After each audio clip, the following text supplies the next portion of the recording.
Welcome to the Common Man Football Show. My name is James Coburn, and today's episode, we're talking about the top 5 edge rushers in the 2018 NFL Draft Class based on analytics. And if you're new to the channel and you're new to the work that I do, all terms and definitions will be in the description. If you're a little confused about why I'm doing a top 5 edge rusher list when I did top 5 edge rusher lists in the past, all the top 5 lists I did in the past were done back in May of last year, and all those videos were basically previews for the upcoming season.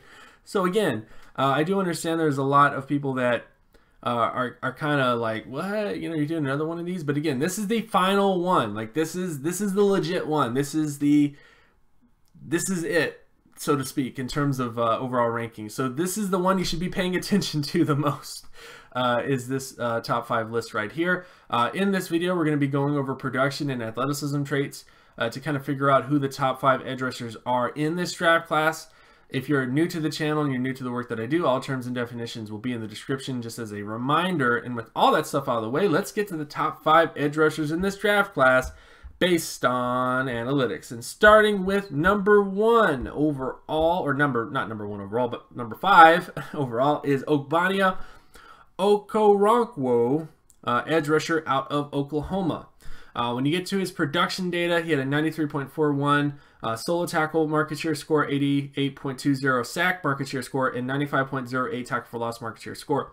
When you look at the bottom end thresholds for all-pro potential and Pro Bowl potential, Ogbonnia hits all those areas.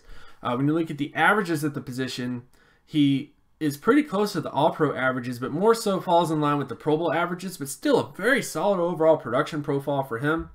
Then when you look at his athleticism traits, he had 89.54 explosive lower body strength score, a 59.91 speed score, and a 76.48 flexibility score. And based on his data, he pretty much hits all the thresholds you're looking for in terms of Pro Bowl potential when it comes to his athleticism traits. Misses the mark in terms of his speed score a bit.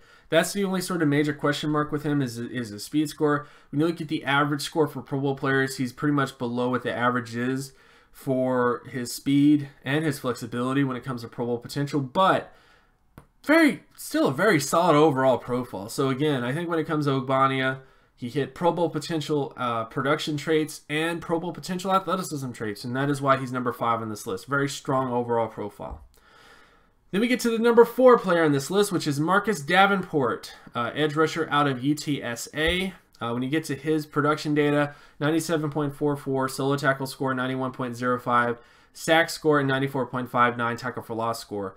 All very, very good marks. Hit all the minimum thresholds for all-pro potential when it comes to his production data. And also hits well within the all-pro averages and the Pro Bowl averages in terms of his production as well.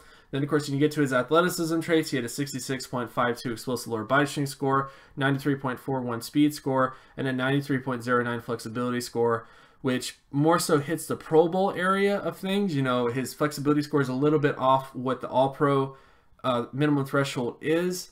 He also is a little bit below average what the average explosion score is for a Pro Bowl player, and what the average flexibility score is for a Pro Bowl player, but still hits at least the thresholds he needs to hit in terms of Pro Bowl potential. And of course, when you get to his, other sort of traits, he just looks like a solid all-around Pro Bowl player. So when it comes to Marcus Davenport, I just think that when you look at his production data and his athleticism data, you're looking at a Pro Bowl potential player when you look at all those things combined. Which brings us to the number 3 player in this list, which of course is Bradley Chubb, edge rusher out of North Carolina State. When you look at his production data, he had a 95.18 solo tackle score, 91.54 sack score, and a 98.72 tackle for loss score. Pretty much hits all the minimum thresholds for all-pro potential, Pro Bowl potential in terms of his production, and is also within the averages for all-pro, and definitely above the averages for Pro Bowl in terms of his production data. So very strong overall production scores. When you get to his athleticism data, hit a 90.64 explosive lower body strength score, 93.72 speed score, and a 71.82 flexibility score. Doesn't quite hit the all-pro area in terms of his flexibility, which is the only major question mark for Bradley Chubb, is that there has never been a multiple all-pro edge rusher with his flexibility testing. And not only that, it shows up with his 3-cone and those other sort of things, which have been the major question marks with him. he still has potential to be a multiple Pro Bowler, guys. Like, that's the thing. Like, even though there is that question mark in terms of his overall athleticism, I think very similar to Jadeveon Clowney, he has the potential to be a top 10 to top 20 overall edge rusher at the next level. It's just he doesn't quite have the potential to be a top 5 edge rusher because of his lack of flexibility testing. But overall, still a very strong profile. You might be surprised that he's number 3 in this list, but again, this is a list based on analytics, based on data. So based on the data, this is where he is. But a lot of things could change if, you know, like it just depends. Like, he should be considered one of the top edge rushers in this draft class, but that flexibility testing kind of drops him a bit when it comes to just purely what the numbers say about his potential at the next level. Then we get to number 2 in this list, which is kind of a surprise to some, or maybe not. We have Josh Sweat from Florida State. Based on his production data, he had a 86.82 solo tackle score, 61.95 sack score, and a 72.17 tackle for loss score. He pretty much hits all the thresholds that he needs to hit in terms of Pro Bowl potential when it comes to bottom end thresholds. Kind of misses the mark in terms of sack and TFL when it comes to the average. At least sack, you know, his sack data kind of is below what the Pro Bowl average is, but still a very good overall profile when you look at it from a solo tackle, sack, TFL, you know, perspective with the bottom end thresholds. But the main reason why he's number 2 in this list is because of his athleticism testing. At an 85.40 explosive lower body strength score, 92.13 speed score, and 90.57 flexibility score, which pretty much hits all the thresholds you're looking for in terms of all-pro potential, Pro Bowl potential when it comes to the bottom end thresholds. And not only that, he's well above the averages for an all-pro player in terms of his explosion, speed, and flexibility, and well above the averages for a Pro Bowl player in terms of his explosion, speed, and flexibility. So, strong athleticism profile. Not the best production profile overall, but you add on top of that with his age and those other sort of factors, and he just comes out very, very well when you look at it from all those different perspectives. Which brings us to the number 1 edge rusher in this draft class based on analytics, and that is Harold Landry, edge rusher out of Boston College. When you look at his production data, he had an 80.04 solo tackle score, 85.55 sack score, and a 80.92 tackle for loss score. Pretty much hits all the thresholds you're looking for in terms of all-pro potential and Pro Bowl potential in terms of the bottom end thresholds. Kind of looks more like a Pro Bowler when you look at the averages at the position, but still very strong overall production profile. And then you look at his athleticism traits, where he had a 77.09 explosive lower body strength score, 86.40 speed score, and a 97.34 flexibility score.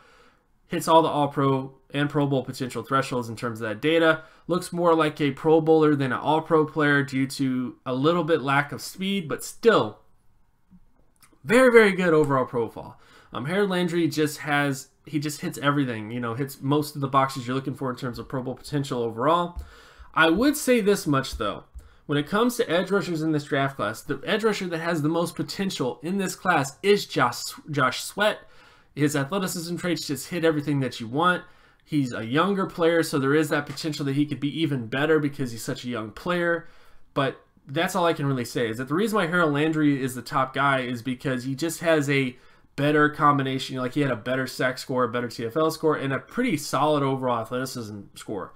But if you're talking about the guy with the most upside in this class based on data, it would be Josh Sweat. It's just the guy that kind of hits all the numbers across the board. It's Harold Landry. So that is the top 5 edge rushers in this draft class based on analytics, based on data. And of course, my name is James Coburn. You can find my other work at draftcoburn.wordpress.com. You can also follow me on Twitter at JimMetrics. And if you like this channel and you like all the content that I provide, be sure to leave a like and subscribe. Share this video as well with anybody that you know. Hit that notification button so that you're always reminded when another video of mine drops. And another reminder to purchase the 2018 NFL Draft Analytics Guide, which is available on Amazon.com today. Has 300 plus profiles on quarterbacks, running backs, wide receivers, tight ends, offensive linemen, defensive linemen, quarterbacks, etc. So if there was any players in this video that you have not heard or didn't see, if you buy that guide, you're most likely going to find them in that guide. So again, be sure to buy that guide. All the proceeds from that help support this channel, help support me. And with all that stuff out of the way, I will talk to you guys in the next video. Peace.